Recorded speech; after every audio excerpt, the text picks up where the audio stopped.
Hello everyone, हमारी listen GK की series चल रही है और यहाँ हम मगध किंगडम के बारे में पढ़ रहे थे।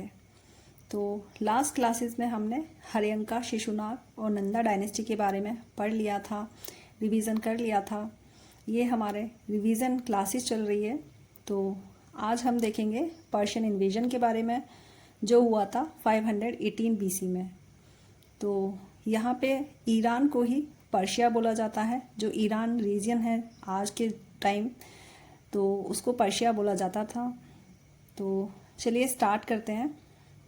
तो बात है मिड 6th सेंचुरी की बीसी की, और जहाँ पे आप ये वर्ल्ड मैप में 3 एरिया देख सकते हैं जो हैं बेबीलोन, पर्शियस और मीडिया। तो इनमें से जो पर्सीज है वहाँ के रूलर थे साइरस वन, और इनको आर्किमिडीज एम्पायर का ग्रेटेस्ट रूलर भी माना जाता था। और इनका रूल जो था 558 बीसी से 530 बीसी तक रहा। तो इन्होंने अपने रूल में बेबीलोन और मीडिया को भी कॉन्कर करके कैप्चर कर लिया था। और इस तरह क्या था, जो आर्किमिडियन एम्पायर की बाउंड्री थी वो नॉर्थ वेस्ट इंडिया तक आ चुकी थी। तो अब साइरस वन के पास नॉर्थ वेस्ट इंडिया को कॉन्कर करने के लिए कई रीज़न थे। तो जैसे कि north west India politically fragmented था और यहाँ पे कोई भी बड़ी पावर नहीं हुआ करती थी मगध एम्पायर की तरह। जो मगध एम्पायर था वो सेंट्रल और नॉर्थ इंडिया में जो रूल करता था, उस तरह नॉर्थ वेस्ट इंडिया में कोई भी बड़ी पावर नहीं हुआ करती थी। नॉर्थ वेस्ट रीजन जो था काफ़ी फ्रेगमेंटेड रीजन था। यहाँ पे जो रीजन था नॉर्थ वेस्ट रीजन वो कई प्रिंसिपैलिटीज़ में डिवाइडेड था, जैसे कि गंधारा, कंबोज और माद्रा।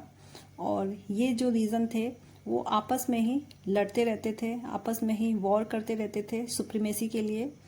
तो ये रीज़न था कि साइरस इस रीजन में अटैक करना चाहता था, क्योंकि उसको यहाँ किसी बड़ी ताकत का सामना नहीं करना होगा और ये रीजन उसके अंडर में इजीली आ सकता था। और उसको कम एफर्ट में क्या था, हाई यील्ड रीजन भी मिल जाता। इसीलिए वो नॉर्थ वेस्ट इंडिया को कॉन्कर करना चाहता था, उसको अपने रूल में लेके आना चाहता था। तो नॉर्थ वेस्ट रीजन में क्या था, उसके लिए एंटर करना भी काफ़ी इजी हुआ करता था, क्योंकि यहाँ पे हिंदू कुश पास से उसको एंटर करना काफ़ी इजी था। तो इस तरह क्या था, साइरस ने नॉर्थ वेस्ट इंडिया में अपना पहला मिलिट्री एक्सपीडिशन स्टार्ट किया और इंडिया में आने वाला ये पहला कॉन्करर भी बना।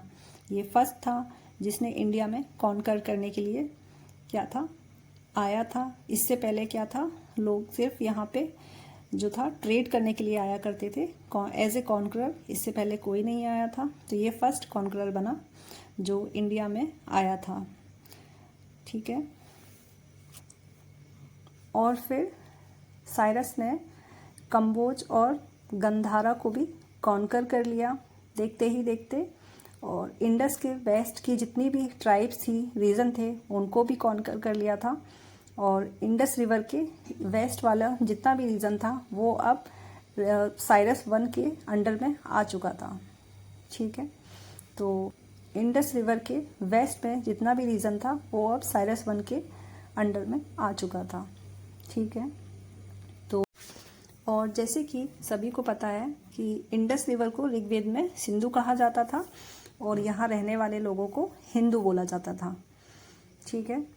तो देन उसके बाद आता है डेरियस वन, जो 522 बीसी में राजा बना और इसने 486 बीसी तक रूल किया। ठीक है।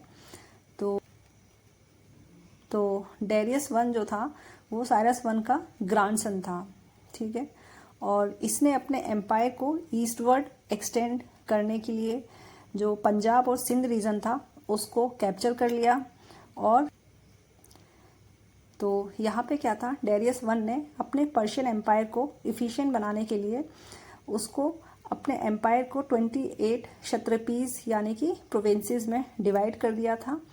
और इंडिया का नॉर्थ वेस्ट रीजन था वो 28th क्षत्रपी बना, यानी कि ये सबसे लेटेस्ट था जो उसके रूल में क्या था इंक्लूड हुआ था। जो नॉर्थ वेस्ट रीजन था जो इंडिया का वो सबसे लेटेस्ट था।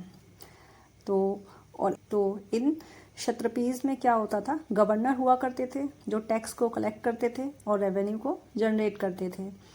ठीक है, देन यहाँ पे एक बहुत ही बड़ी बात हुई थी कि जितना भी रेवेन्यू जो था आर्किमिडियन एम्पायर का आ रहा था उसमें से जो 1/3 रेवेन्यू होता था वो सिर्फ 28 क्षत्रपी यानी कि नॉर्थ वेस्ट इंडिया से आया करता था।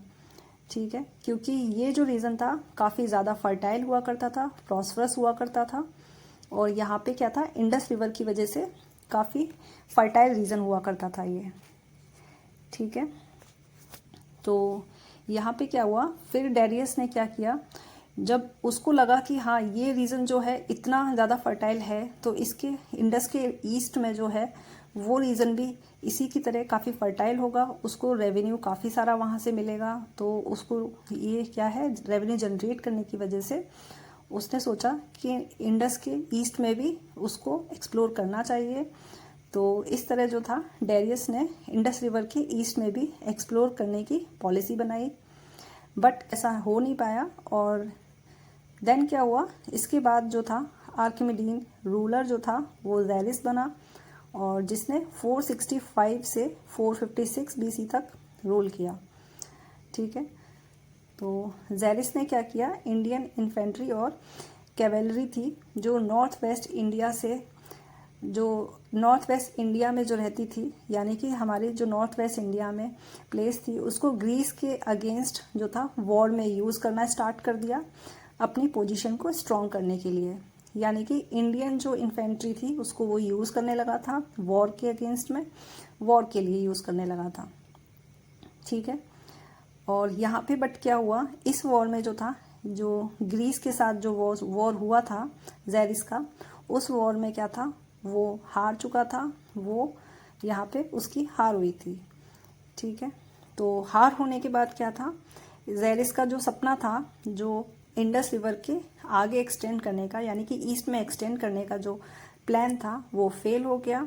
उसको नहीं लग रहा था कि अब वो इंडस के आगे या फिर एक्सप्लोर कर सकता है, इंडस के ईस्ट में जाने की हिम्मत रख सकता है।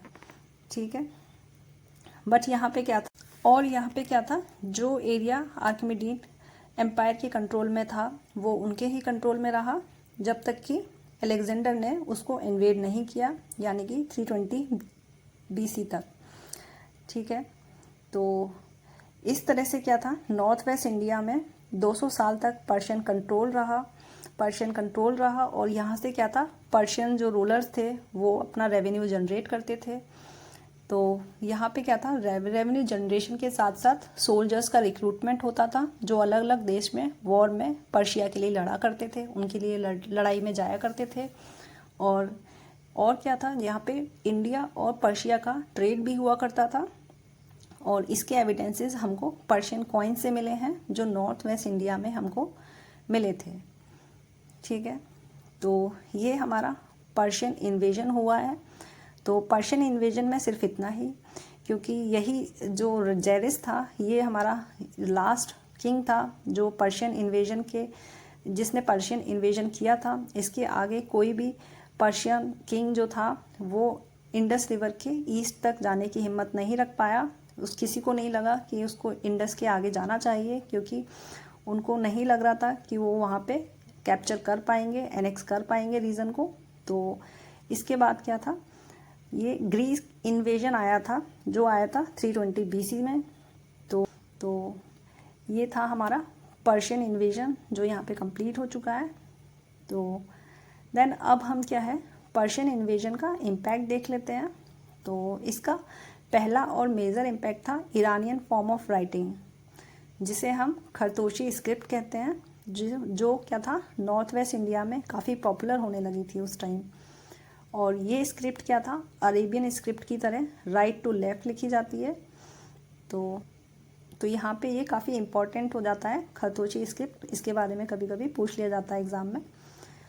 तो और क्या था, जो नॉर्थ वेस्ट इंडिया में क्या था, अशोकन इंस्क्रिप्शन थे, जो अशोक के थ्रू इंस्क्रिप्शंस बनवाए गए थे, वो भी इसी स्क्रिप्ट में लिखे हुए थे, जो खरतोसी स्क्रिप्ट थी इसी में लिखे गए थे। देन इसके बाद क्या था, नेक्स्ट जो इम्पैक्ट था वो था मौर्यन आर्ट पे।